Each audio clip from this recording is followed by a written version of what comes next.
Alright guys, welcome back to another Jurassic World unboxing video. Today we'll be taking a look at the brand new Wild Roar Epic Evolution figures. These just hit shelves in Canada. I picked them up at Toys R Us. They're usually around $30 Canadian, but I got them on sale, 30% off, for about 20 bucks. An absolute steal for these brand new figures. So let's pan the camera down a little bit and start with the Megalosaurus, which is one of my favorites from this lineup. You can see right off the bat, it is a Savannah dinosaur. It's got the Savannah logo in the corner, and the back of the box is Savannah themed with that kind of golden coloration. And the dinosaur itself is this kind of orangey color with vastly improved paint jobs from previous figure lineups. You can see it's got some orangey yellow on the back, but there's really cool white stripe of, I guess, big scales on the neck, and then brown on the underside of the neck, as well as a little bit of brown on the kind of nose area on the snout, and I think some touches of that orangey yellow on this frill crest thing. So let's get this guy out of the package. Megalosaurus is long overdue. I've been waiting for this figure for so long. I really wanted Mattel to make a Megalosaurus, so I'm so happy that they finally made one. And this is probably one of the better iterations they could have designed it for, because it has some really nice details and proportions. I'm just trying to get the tail out. It reminds me very much of not Megalosaurus, what is it? The Metroacanthosaurus figure, since I'm pretty sure they're closely related. And the action feature on this one's quite fun. You see that wheel on the back of the figure? You spin it forward and backwards. There's actually a mechanism that stops it from going fully forward and back. You can't just endlessly spin it, but I'll show you in a second once I pop the tail on. I finally got it out. Tail has some crazy details. You can see big scales along the side, those little bumps on the back. These are almost like sturgeon scales. Pretty neat.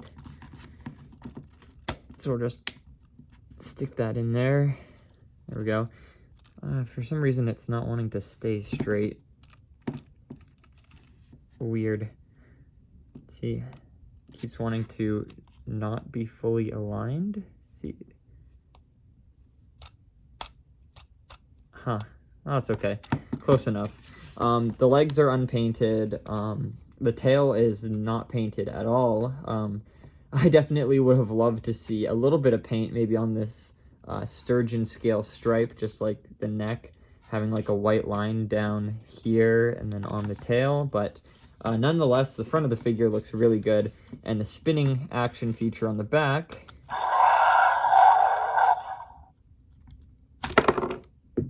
oh, okay, so the tail just popped off. Not sure what's going on with that. Hopefully it's not like this on all the figures. Let's try that again. So let's see. Spin it forward and move the arms down, and it does a little bite. Oh, you can spin it endlessly. Okay. So you can pull it back, and it thrashes around. You can also spin it forward.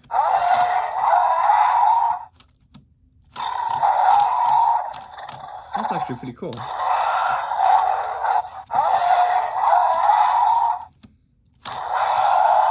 Okay, so the legs don't seem to be able to be pried apart. They might, yeah, actually, wait, they're just a bit stiff. You can actually pry them apart to make it stand better. But the teeth themselves are rubber, so they're able to get a more sharper appearance with them, as well as have it so they don't scuff, like when you have it bite other dinosaurs, the paint doesn't chip on the tips of the teeth. So that's just a single rubbery plastic bit in there. But now that means the bottom of the jaw inside the mouth is plastic, as well as the tongue. I really like that. I like that they can now have sharper looking teeth thanks to the rubber that they use instead of just having it be a part of the plastic mold on the head. It's very neat. So yeah, there's Megalosaurus, definitely my favorite figure of this lineup. Looks really nice. The proportions are fantastic. Very natural posing with the body. The scaling, like I said about the proportions, the head size isn't too big. The tail is nice and long. It's perfect for a theropod. I'd say this is peak Mattel figure design if we compare it to the Metricanthosaurus. It doesn't actually look too cartoony, and it has a lot more body detail as well as paint detail. So that's pretty fantastic. Let's move on to our gator, the Gryposuchus, something like that. This guy looks very much like Sarcosuchus with a very long snout, and ooh, it's got this little plasticky bit that I'll have to pull out. I'm interested to hear what they have for the sound effects on it. You can see this is the river environment on the corner here. Shows a winding river with some rocks in it, and a blue background for the box art. You can see you pull the little thing on the back, and it snaps around. So I'll actually take the tail out too before we start. So this is going to take a little bit of cutting. So you can see right off the bat, it's this kind of darker blue coloration with a salmon-y pinky orange color for the underbelly and the bottom of the jaw. And I think that looks very nice. When I first saw the promo images, I kind of wasn't feeling it. It wasn't really my cup of tea for coloration, but now that it is, you know, in hands, it looks a lot better. Oh my goodness. The tail is not working with me right now. I think I scratched it with the scissors. Whoops. Try now.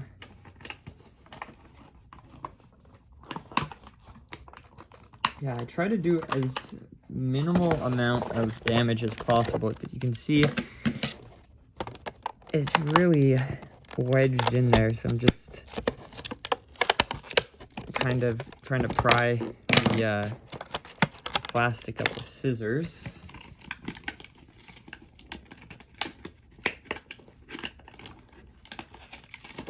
There we go.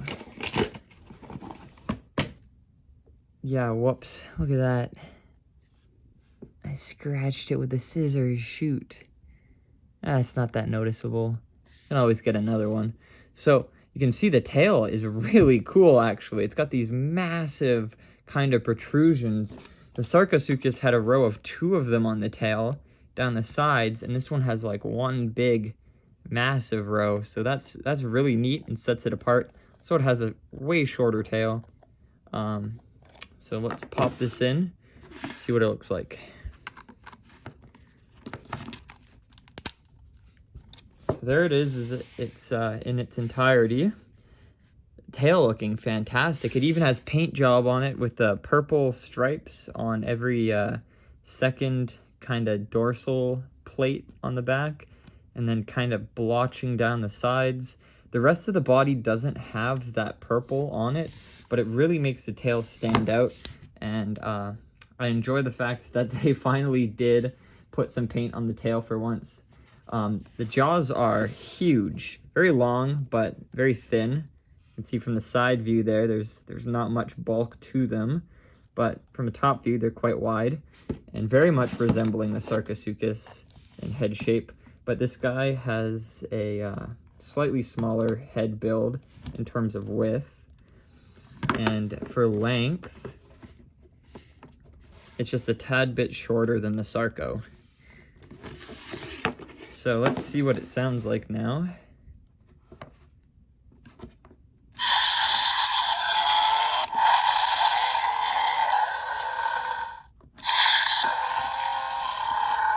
So there's no traction on this. I wish there was a little bit more of those spikes. but it works well backwards.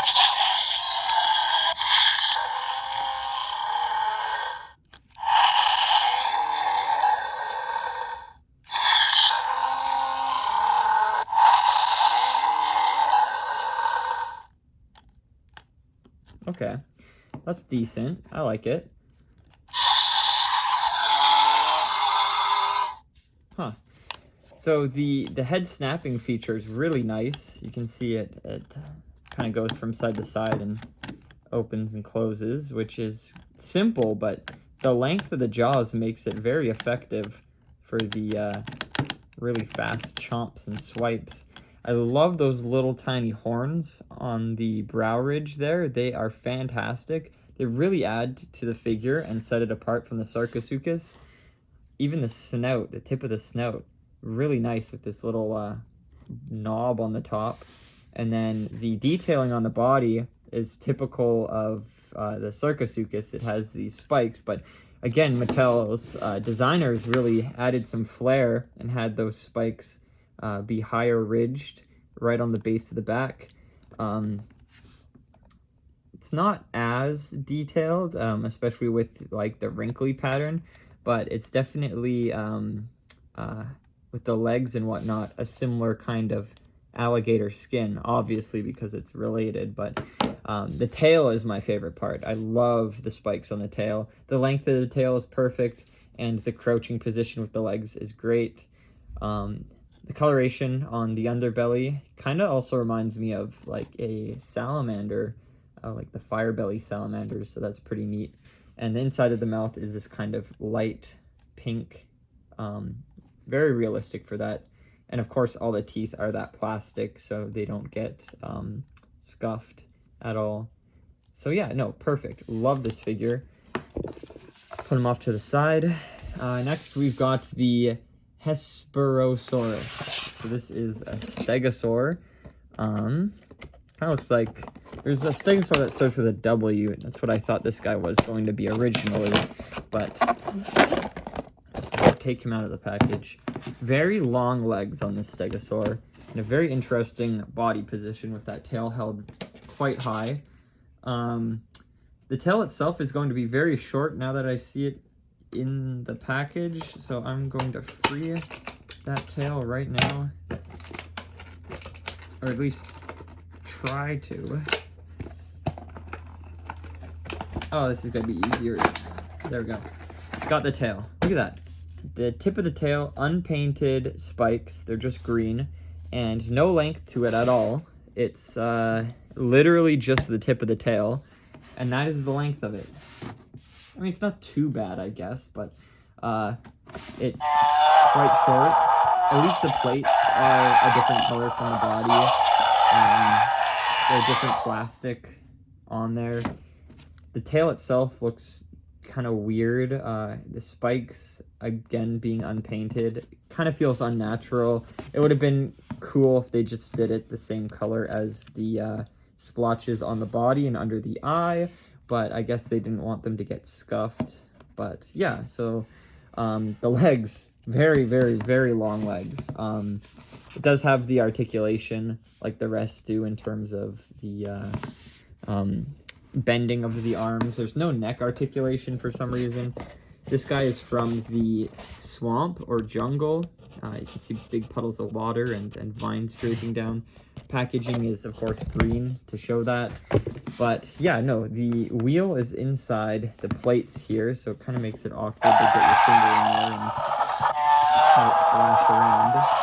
But the tail action is quite fluid, just from side to side, and the way that it curves is very much orientated to slash at other dinosaurs, so at least they designed it like that, so that's pretty cool. And for size, if we compare it to the Stegosaurus, it is quite tall. Still doesn't reach the same height as the Stegosaurus, or length, especially that tail, but you can see the head is huge, really big head. So kind of rounded. They at least painted the beak, so that's nice, but it's, I'd say it has a bit more of a cartoony vibe to it because of the size of the head. even compared to, say, the Kentrosaurus. It is a lot more lively in paint job, but the stylization of it, I guess it could fit, but something about it just doesn't feel right, and I'm not sure. Maybe it's the beak, but it definitely fits the aesthetic of the rest of the figures in the lineup, so it doesn't stand out too much, but its bizarre proportions and height make it a tad bit odd in comparison to the other stegosaurs, especially those freakishly long back legs. But I do love the detailing on the body. It's very uniform. You can see the ribs definitely in this lighting too. They're very apparent, and the muscles attaching to the shoulder blades are quite cool. And even the plates themselves have some really nice details on them. But yeah, no, I wish the neck had a little bit more articulation. It definitely would have helped a lot with this figure, especially if it was at the base of the neck, where you could have it bend down and eat, because the whole body is kind of sloped downwards, and it would look really nice if it did have that articulation. So let's move on to the last guy from the lineup. And this one is, oh boy, Ekrixinatosaurus. Ekrixinatosaurus. Renato. So next we move on to Renato. This one has a icy biome, so it's like up in the mountains or maybe the Arctic, and it has a very cool bite, a chomp up and a chomp down, and these goofy, funky arms that are typical of Carnotaurus and all Abelisaurids. I think that's how you pronounce them. Carnotaurus family. Ooh, those legs are pretty weird. They're actually warped, so I'm going to have to splay them out a bit. It needs its tail to stand. And lucky for us, if you can see in there, that's a long tail. And the back of the box is light blue because ice. So I'm going to forcibly rip it out. Oh, that looks like a asparagus. What the heck? Kind of like dragon scales even. That's so weird. Wow, okay, interesting. So we got a asparagus dragon scale tail for this guy. Pretty neat, pretty unique. Haven't seen that in the Mattel toy line yet. Okay, all right. That guy's looking... Wow, love the proportions. Very nice long tail. Love it. And the stance itself is quite interesting. You can see it's got one leg forward, one leg back. Definitely great action position. Gives it a little bit more life, not just being in a static pose. I mean, the arms can kind of flap around a bit. You can go for a handshake even. But the color of the neck and the bottom jaw does not continue down to the stomach. The teeth are very sharp. Of course, they could get away with that because these are rubber, but that is fantastic. You can see the inside of the mouth has all that color, and it's got a kind of black mask of paint around its face with a orangey red eye. That looks fantastic. The eye is tiny. So unlike the previous figures with a really big cartoony eye, this one has more of a grounded, smaller eye, and the typical Carnotaurus horns above the eyes also give it more of a menacing, evil look. You can see it from this side in the light. All the horns around the head too give it that dragon-like appearance, and I think that's why they really ran with this scaly tail as well. This guy definitely feels like he lives in the Arctic because it has those kind of grayish light blue stripes on the back, as well as all these scales on the legs, the tail, and the grayish color and appearance. So the head doesn't actually go that far up or down. You can see the bottom chomp and the up chomp. But the spinning thing is actually a lot nicer because it has those little bumps on it, so it's easier to grip that when you're making it do the chomping motion. these are really fun. Now that I have a kind of grasp on how they stand and look, I can see why they'd be perfect candidates for kids and collectors, because they have a wide variety of details and very nice sculpt, as well as a pretty epic playability feature with this rolling wheel on the back. It makes it very easy to do the action features on them, and they're pretty solid too in terms of their builds. They're not lacking in size or shape, which is really nice, and I appreciate that they have a diversity of colors based on their environments. They just look fantastic together, and I definitely would say this is one of Mattel's stronger toy lines. I was a bit worried. I was looking at the concept photos and the leaked photos, and they looked very cartoony, but now that I have them in hand, they're definitely a lot more grounded in their design and coloration. They're not that bright, and they're not that goofy looking, and they definitely fit well with the rest of Mattel's toy lines. They don't stray too far in terms of coloration and detailing, and they definitely, again, fit well with previous lineups. So I hope you guys enjoyed this video, and it gave you an idea of what they look like, their sound effects, and their motions for when you're going up to buy them once they drop in the United States and other parts of the world. Be sure to check out your local Target, Walmart, or Toys R Us and let me know if they have been released in your country. I'd love to know in the comments down below. And be sure to check out my other videos. I'll be doing a scan code video on these guys, so check out that guy, that video, as well as other comparison videos. I'll be going over what they look like compared to other Carnotaurs or Stegosaurs or Gators in previous lineups, and see how they hold up. So I hope you guys enjoyed, and I'll see you all in the next video. Bye-bye.